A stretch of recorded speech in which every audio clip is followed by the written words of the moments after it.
चलिए आज आपको एक खूबसूरत सी कहानी सुनाते हैं। दो दोस्त थे, एक का नाम था राघव, एक का नाम था साहिल। इतनी गहरी दोस्ती थी कि लोगों को लगता था कि ये दोनों सगे भाई हैं, लेकिन थे एक बेहतरीन दोस्त। दोनों एक दूसरे को समझते थे और एक दूसरे पे पूरा भरोसा करते थे, क्योंकि बचपन से दोनों साथ थे। एक दिन एक आदमी आया राघव के पास और उसने साहिल के बारे में कुछ बातें बताई जो कि बुरी थी। राघव को इस बात पर यकीन नहीं हुआ, लेकिन फिर उस आदमी ने दो चार और ऐसी बातें बताई जिससे राघव को यकीन हो गया। उसको इस बात पे भरोसा नहीं हुआ कि वो मेरा बचपन का दोस्त मेरे बारे में ऐसा बुरा कैसे बोल सकता है। वो रात भर परेशान रहा, सोचता रहा, उसी में ओवर थिंकिंग भी करता रहा कि ऐसा कैसे हो सकता है। शायद साहिल मेरा बस इस्तेमाल करने के लिए मेरे साथ था, मेरा पैसा देखकर मेरे साथ था, मेरा फ़ायदा उठाना चाहता था, वगैरह वगैरह। सोच रहा है रात भर, और सोचते सोचते सुबह अचानक दौड़ के पहुंचा साहिल के घर। और साहिल को जो मन में था भड़ास, उसने रात भर जो सोचा था वो सब उसने निकाल के रख दिया। और साहिल ने बीच में चीज़ें क्लियर करने की कोशिश की, बट उसने क्लियर भी करने नहीं दिया, क्योंकि वो गुस्से से और दुख से भरा हुआ था। और फिर वो बोलने के बाद राघव वापस अपने घर लौट आया, लेकिन फिर भी उसको सुकून नहीं मिल रहा था। कई दिन तक वो परेशान रहा। उसको लग रहा था कि शायद उसने ज़्यादा रिएक्ट कर दिया, और कभी कभी लग रहा है कि नहीं, साहिल ने गलती की है, उसने धोखा दिया है, तो मेरा बोलना जायज़ था। परेशान हाल टहलते टहलते वो समुद्र के किनारे पहुंचा और एक बाबा वहाँ पे बैठे हुए थे। बाबा को लगा कि राघव परेशान है, तो राघव ने बाबा को सारी कहानी बता दी, शुरू से लेके अंत तक। तो बाबा ने कुछ खास रिप्लाई नहीं किया। बाबा ने उसे समुद्र की तरफ इशारा किया और दिखाया कि ये समुद्र बहुत विशाल है, बहुत बड़ा और बहुत गहरा है, फिर भी बहुत शांत है, क्योंकि ये अपने नॉर्मल स्टेट में है।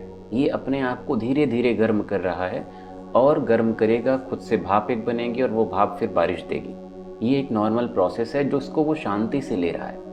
लेकिन यही समुद्र होता है जब वो तूफान भिलाता है, और वो तूफान सब कुछ बर्बाद कर देता है। राघव को ये बात समझ नहीं आई, तो बाबा जी ने इस बात को एक्सप्लेन किया कि ऐसे ही इंसान भी होता है। कई बार इंसान को चीज़ें बर्दाश्त करनी पड़ती हैं, कई बार इंसान को पेशेंस रखना पड़ता है चीज़ों को नॉर्मल होने देने के लिए। कई बार इंसान को लेट इट गो करना पड़ता है चीज़ों को समझने के लिए। लेकिन जब इंसान इन सब चीज़ों को अवॉइड करके तुरंत रिएक्ट करता है, तो चीज़ें बर्बाद हो जाती हैं उस तूफान की तरफ। जो काम तुमने किया, उस आदमी की बात सुन के जो रिएक्शन दिया, उससे दोस्ती बर्बाद हुई। उस आदमी की कहानी से दोस्ती बर्बाद नहीं हुई। राघव को ये बात समझ में आ गई और वो भागा भागा पहुंचता है साहिल के पास। जब वो साहिल के पास पहुंचा तो साहिल ऑलरेडी सारा सामान पैक करके अब घर छोड़ने की तैयारी कर रहा था। राघव ने तुरंत उसको रोका और चीज़ें क्लियर करने की कोशिश की। साहिल ने भी चीज़ें क्लियर की और फाइनली दोनों की दोस्ती हो गई कि हाँ, उस आदमी ने झूठ कहानी कही थी, तुमको उस पर तुरंत यकीन नहीं करना चाहिए था। राघव ने अपनी गलती मानी, और गलती मानकर उसने सब कुछ सही करने की बात कही। उसको लगा था कि साहिल ये बात एक्सेप्ट नहीं करेगा, क्योंकि उसने गुस्से में साहिल को बहुत बुरी बुरी बातें बोल दी। लेकिन साहिल ने उस बात को अंडरस्टैंड किया और साहिल ने राघव को माफ़ कर दिया, और दोनों की दोस्ती वापस से सही हो गई। इस कहानी से हमको दो मैसेज मिलता है। पहला मैसेज ये है कि सुनी सुनाई बातों पर कभी यकीन नहीं करना चाहिए। कोई इंसान किसी के बारे में कुछ बता रहा है तो हमें एक बार ज़रूर सोचना चाहिए कि वो हमें ये क्यों बता रहा है। क्या वो मेरा शुभचिंतक है या उसका दुश्मन है? कई बार ऐसा होता है कि हम सुनी सुनाई बात भी नहीं, खुद की आंखों से देखी बात में भी गुमराह हो जाते हैं। प्राइमा फेसी जो इंसान देखे, ज़रूरी नहीं कि वो सच हो। इसलिए पहला मैसेज ये है कि इंसान हर चीज़ को पहले क्लियर करे, फिर उसके बाद रिएक्ट करे। और क्लियर करने के लिए पहले उस विशाल समुद्र की तरह इंसान को शांत होना पड़ेगा, पेशेंस अपने अंदर लाना पड़ेगा।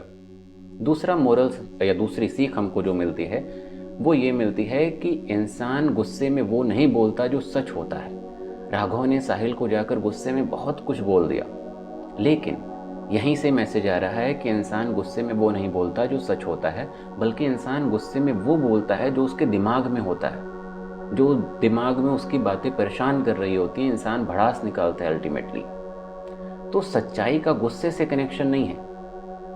गुस्से का कनेक्शन सिर्फ और सिर्फ उस बात से है जो इंसान मन में लेकर बैठा होता है, और वो बात सच की वजह से भी हो सकती है, झूठ की वजह से भी हो सकती है, ओवर थिंकिंग की वजह से भी हो सकती है, ब्रेन वॉशिंग की वजह से भी हो सकती है।